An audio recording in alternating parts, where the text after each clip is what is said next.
When Daisy moved in, everything just seemed to fall into place. I had owned my condo outright for a few years, small but well-kept, 2 bedrooms, hardwood floors, and a view of the park she loved to jog through every morning. She brought warmth into it. Within months, her plants filled the windowsills, her coffee mugs outnumbered mine, and her laugh became part of the walls. We got engaged 8 months after she moved in. I proposed at that same park, quiet, no crowd, just us and a ring I'd saved for, she cried. I believed it meant everything. Our wedding was set for late September, an outdoor ceremony at a vineyard upstate. I'd covered most of the costs, venue deposit, catering, even her dress which she found during a trip with her sister. She handled the guest list and decor details, which seemed fair. We didn't draw up a prenup. We talked about shared futures, not exit strategies. Every Saturday, we planned flower samples, cake tastings, DJ selections. We'd laugh about how her aunt would probably bring a date who wasn't her husband. We were that couple, the ones everyone called solid. Her friends called me the calm one, and her father once pulled me aside after dinner to say, "You're good for her. She needs someone like you." I believed him. I believed in us. That was my first mistake. It was a Thursday evening.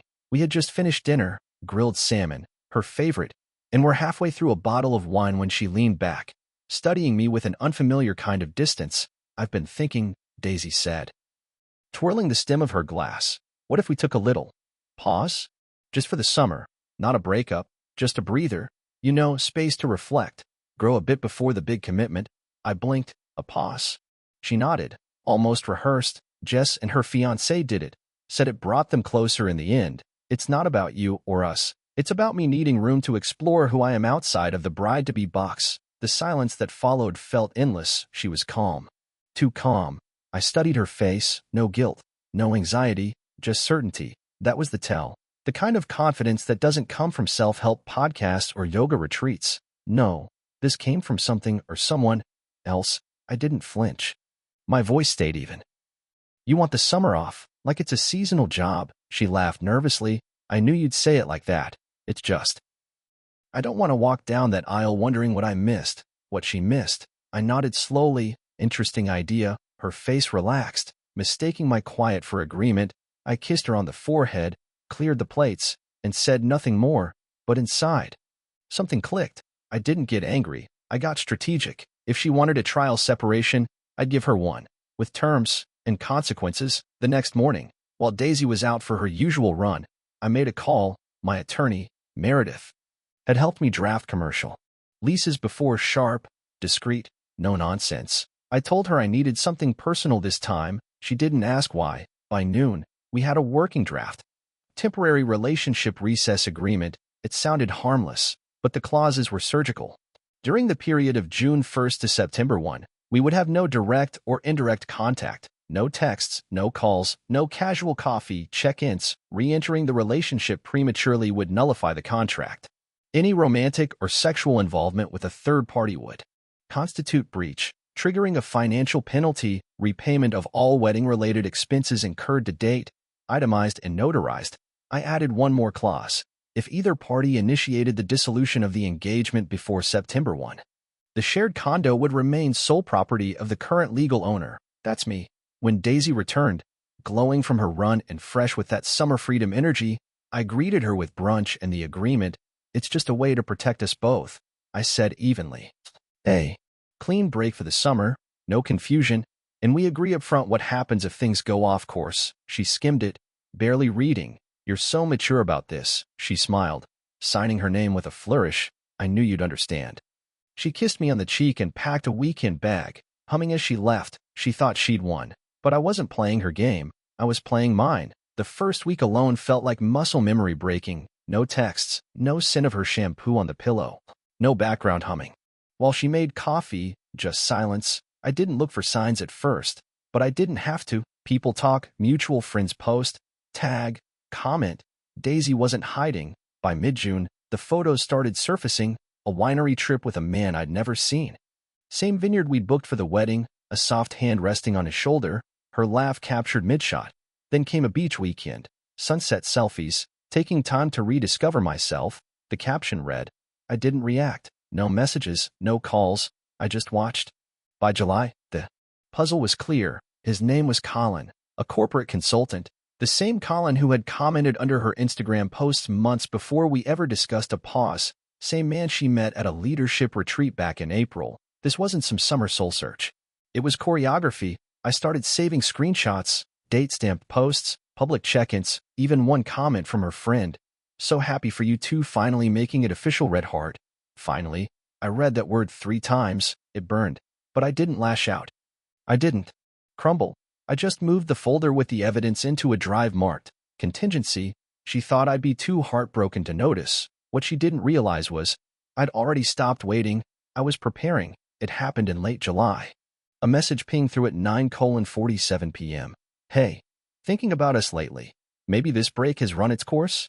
I stared at the screen, unmoved. 10 days earlier, she'd posted a photo with Colin on a rooftop bar, captioned, "This summer feels like breathing for the first time." Now she was reaching back, curious. I took a screenshot. Then, 2 days later, another text.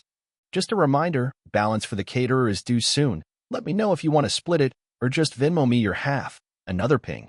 A call, straight to voicemail. She had violated 3 clauses: re-establishing contact, referencing shared financial obligations during the recess, and most crucially, initiating a return while involved with someone else. I didn't reply. Instead, I forwarded every violation, messages, social posts, call logs to Meredith by August 3 RD.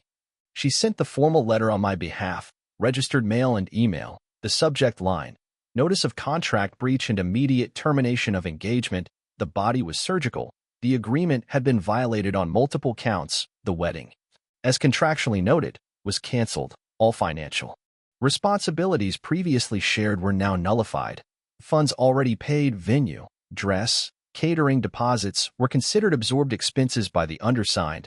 Return of items purchased by the undersigned was not requested but noted for records. Property rights to the condo remained solely with the undersigned. It ended with one line: any further communication regarding this matter must go through legal counsel. No anger, no drama, just precision. Her reply came minutes later. What the hell is this? I didn't answer. Justice doesn't shout at documents. They came on a Sunday afternoon. No warning, no message, just a knock I recognized before I opened the door. Through the peephole, I saw Daisy in oversized sunglasses. Colin standing a step behind her with arms crossed like backup muscle. I cracked the door, not wide, just enough for my voice to carry. Didn't expect visitors. Daisy took off her glasses. We need to talk. I don't think we do, I said calmly. Any disputes should be directed to legal. That was clearly stated. She stepped forward. James, this is ridiculous. You're overreacting. I just messaged you once. We still need to sort the wedding. My dress is at your place. My jewelry, incorrect, I said, tone still flat. Your belongings were inventoried and moved to safe box storage on 52 ND. You've already been emailed access. That's all. Colin tried to speak.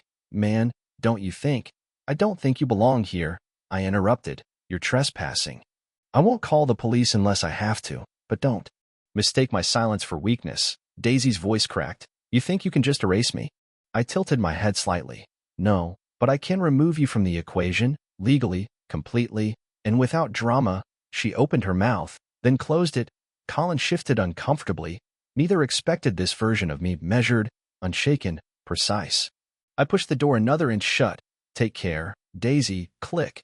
Behind the door. I exhaled once. Slow, steady, no satisfaction, no pain, just closure. She filed a civil suit for emotional distress and reimbursement, claimed I'd humiliated her, weaponized paperwork, and manipulated her into signing a contract she didn't understand.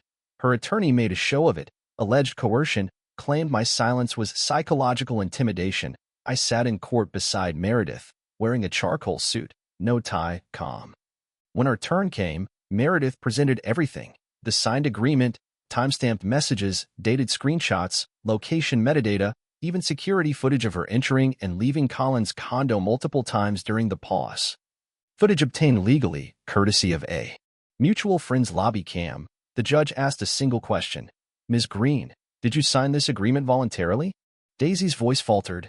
Yes, but I didn't think. That's all I needed. The judge replied. He dismissed the case. No damages, no continuation. Just a gavel's dull echo and a line in the court transcript. No basis for claim. Plaintiff assumed contractual risk. We walked out in silence, no reporters, no drama, just a final hallway between us. She stood by the elevators, arms folded, eyes full of something between confusion and regret. I didn't stop, didn't speak. This wasn't about revenge. It was the moment I realized I owed her nothing, not an explanation, not another word, just the clean silence of a closed case. 3 weeks later, I turned in the keys to the old condo. The place was empty, not just of furniture, but of weight. I'd signed a lease on a new apartment across the river, open plan, high ceilings, clean lines. It smelled like new paint and fresh possibilities. I didn't bring much, just essentials, no shared photos.